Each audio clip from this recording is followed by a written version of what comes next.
Well, I want to start by saying that, Rick, you've been very special. You're my friend. You've been an incredible representative of this country and this administration. What you've done on energy is unsurpassed. I don't know if anybody's done it better. And you have a fabulous man at your recommendation following you up. Indeed. And he is going to be very, very outstanding. I have no doubt about it. I know him also, but he was your choice. And what you've done really would be hard to duplicate. So you were a great governor of Texas, and you were a great Secretary of Energy. And I'm not sure which you were better at, but I can tell you, as far as energy is concerned, we couldn't have asked for anything better. And I want to thank you for your work. We're going to be friends for a long time. Yes, indeed. So I want to just thank you for the outstanding job. Thank you very much.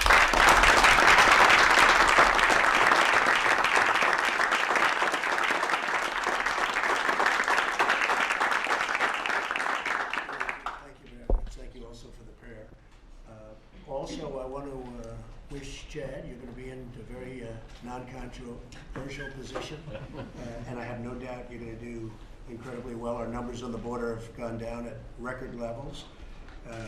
People haven't seen anything. I want to thank Mexico for that to a large extent. We have loopholes that are all over the place. They could be changed, and as I say, 15 minutes if the Democrats did something, but they don't want to do anything. They're either bad people or incompetent people, one or the other, because it can only be one of those two. We have 3 or 4 loopholes that would make it so easy, but they don't want to do anything about it. But we'll get it done. We'll probably have to wait till 2020 to get it done so we can control things. But I just want to thank you very much. It was great meeting your family the other day. And have fun as acting, and let's see how things work out. But the numbers that are being produced at the border now, the decline is record-setting. It's incredible what's happened. So, and there are a lot of reasons for it. Mexico has helped. Mexico, as of today, has 27,000 soldiers on our southern border guarding, and they also have soldiers on their, on what they call their southern border, and we call it a different name, but they call it their southern border. But we have a tremendous amount of help. I think they have about 5,000 or 6,000 soldiers there, plus Guatemala, El Salvador, Honduras. We have agreements signed with them that nobody thought it would even be possible to get.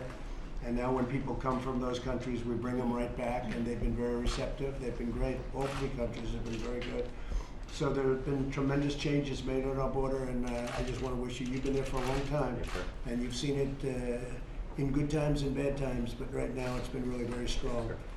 Despite our good economy, we have the greatest economy we've ever had, and a lot of people want to come up and take advantage of the economy.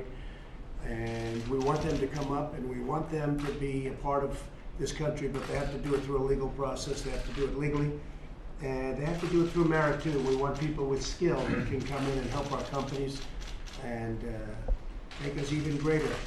But we're having the greatest economic year we've ever had, and I guess you could say the greatest employment year, because at this moment we're close to 160 million people. That's more people than have ever worked in the history of our country. And African American employment, Asian American employment, and unemployment, by the way, both, because they are slightly different terms if you think about it.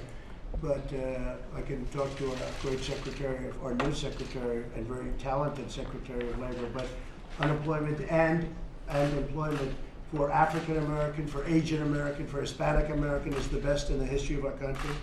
For women, best in 71 years. I mean, we're doing numbers that we've never done before.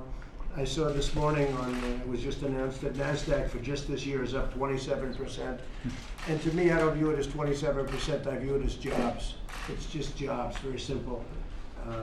The overall stock market is through the roof from the time of the election.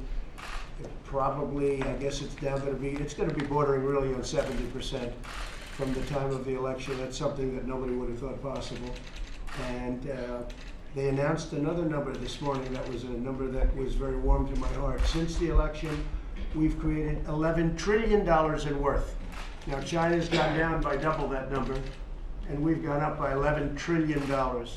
So when whoever it was that was going to be president, they said within 2 years China would overtake the United States as the world's largest economy. We're so far ahead of them right now, it's not even close. And if you have smart people in this position, they'll never catch us. they'll never catch us. So we've picked up 11 trillion, not billion, not million, trillion dollars in wealth, in worth, since the time of the election.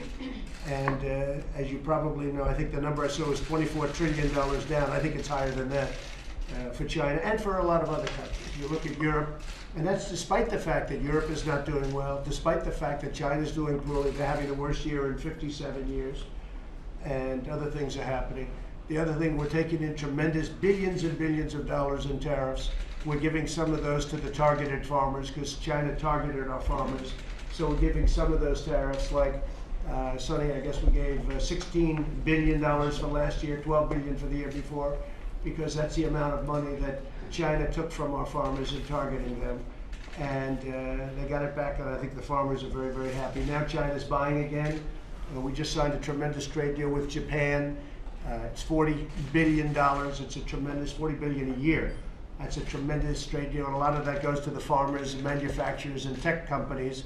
We just signed a deal recently with South Korea, and that's been a beauty too. So we have a lot of good things happening. We have to get USMCA signed. Nancy Pelosi can't get it off her desk. Just can't do it. The Democrats want to have it. The unions want it. The farmers want it. The manufacturers want it. I think the woman is grossly incompetent. And we're having a problem because Mexico and Canada are calling, saying, what's going on? And it's sitting on her desk. She doesn't need Democrats, because the Democrats are going to vote for it. All she has to do is put it up for a vote. She's said for months now, oh, well, no, she likes it, she wants it, she likes it, she wants it. The woman is grossly incompetent. All she wants to do is focus on impeachment, which is just a little pipe dream she's got. And she can keep playing that game. And I've been told, and who knows if this is so, but I think it's so, I have pretty good authority on it, that she's using USMCA because she doesn't have the impeachment votes. So she's using USMCA to get the impeachment vote. And it doesn't matter, because right now you have a kangaroo court headed by little Shifty Schiff, where we don't have lawyers, we don't have witnesses, we don't have anything. And yet I just got to watch, and the Republicans are absolutely killing it. They are doing so well because it's a scam. It's a big scam. They're doing something that the founders never thought possible and the founders didn't want. And they're using this impeachment hoax for their own political gain to try and damage the Republican Party and damage the president. But it's had the opposite effect, because you've seen the polls, and we're now the highest. I'm the highest I've ever been in the polls. You don't hear that on television because the news and the Democrats are one and the same. But that's the story. One other thing, I thought I'd bring it up while we're here. I went for a physical on Saturday. My wife said, oh, darling, that's wonderful, because I had some extra time. Because it looks like January could be a busy month if she's able to get the vote, which she should be able to. Woman's highly overrated. Woman is highly incompetent. And if she's able to get the vote, so maybe you should get it by using USMCA, but I went for a physical, and I came back. My wife said, darling, are you okay? What's wrong? Oh, they're reporting you may have had a heart attack. I said, why did I have a heart attack? Because you went to Walter Reed Medical Center. That's where we go when we get the physicals. I said, I was only there for a very short period of time. I went, did a very routine, just a piece of it, the rest of it takes place in January, did a very routine physical, visited the family, visited a couple of groups, but visited the family of a young soldier who was very badly injured, who was in the operating room. I toured the hospital for a little while. I was out of there very quickly. I got back home. And I get greeted with the news that we understand you had a heart attack. I was called by our people in public relations. Sir, are you okay? I said, okay from what? The word is you had a heart attack. CNN said you may have had a heart attack. You had massive chest pains. You went to the hospital. These people are sick. They're sick. And the press really in this country is dangerous. We don't have freedom of the press in this country. We have the opposite. We have a very corrupt media. And I hope they can get their act straight now, because it's very, very bad and very, very dangerous for our country. Thank you very much. Go ahead, please. Thank you. Thank you. Please, Mr. go. President, can you believe Lieutenant Colonel Thank Vindman you, is President. credible, sir? I don't know him. I don't know, as he says, Lieutenant Colonel, I understand somebody had the misfortune of calling him Mister and he corrected them. I never saw the man. I understand now he wears his uniform when he goes in. No, I don't know Vindman at all. What I do know is that even he said that the transcript was correct. And if anybody reads the transcripts, I had 2 calls with the president of Ukraine, who, by the way, said there was no pressure whatsoever. There was no anything. They probably think they probably can't even understand what's going on with this country. But Vindman, I watched him for a little while this morning, and I think I'm going to let people make their own determination. But I don't know Vindman. I never heard of him. I don't know any of these people, other than I have seen 1 or 2 a couple of times. They're ambassadors. But these are names that are like Taylor, like Kent with a nice bow tie, wonderful bow tie. Maybe I'll get one for myself someday. I don't know who Kent is. I don't know who Taylor is. All these people we're talking about, they heard a conversation of another conversation that was had by the president. What's going on is a disgrace, and it's an embarrassment to our nation. And in the meantime, we can't get USMCA approved because Nancy Pelosi is grossly incompetent. She is incompetent, and you're about to find that out. Thank you all very much. Mr. President, Vindman said it's a waste to mention charisma. Press, we're done, let's go, make your way out. Press, let's finish, Helen, Mr. President, do you have confidence in the Press, power? let's go, keep moving. China, it's been a month since the agreement of principle. Say it? It's been a month since we've had an agreement of principle. I was wondering if you could. Look, China's going to have to make a deal that I like. If they don't, that's it. Okay? Well, I'm very happy with China right now. They're paying us billions and billions. We'll be over $100 billion in the not too distant future. China never gave us 10 cents. And I told you, I gave a lot of money to the farmers. I'm helping people that need help because China is paying us tremendous, and they're paying for it. Those tariffs are not paid by us. Those tariffs are paid because they're devaluing their currency and pouring cash into their economy. Their supply chains are being killed. And I said they had the worst year in 57 years.